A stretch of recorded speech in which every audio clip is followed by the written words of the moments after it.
ci spostiamo a Fossalta di Portogruaro e parliamo di ospedali, perché c'è sempre il rischio di una nuova migrazione verso il Friuli o verso altri ospedali vicini, e sulla questione degli ospedali, 2 per mandamento, interviene Paolo Anastasia, sindaco del comune fossaltese.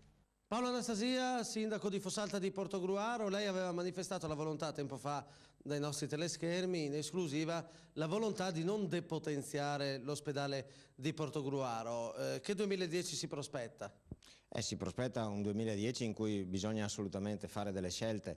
Vedo sui giornali in questi giorni un certo dibattito, alcuni interventi sull'ospedale di Jesolo. Io continuo a ribadire che quella struttura non deve essere prevista appunto come ospedale, che per il Veneto orientale bisogna pensare a 2 ospedali soltanto e che quindi da questo punto di vista occorre fare tutte le scelte perché il San Donatese ne abbia uno solo. Contemporaneamente bisogna fare di tutto perché l'ospedale di Portogruaro venga rafforzato. Ecco, quindi si parla di 2 ospedali nel Veneto orientale, lei teme che possano essere scelte Jesolo e San Donà?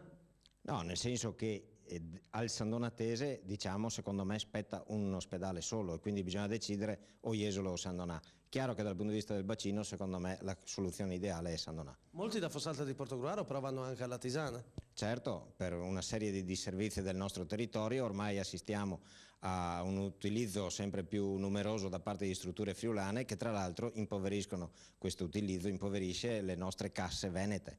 Eppure Fossalta di Portogruaro è all'avanguardia per una nota clinica privata, o sbaglio?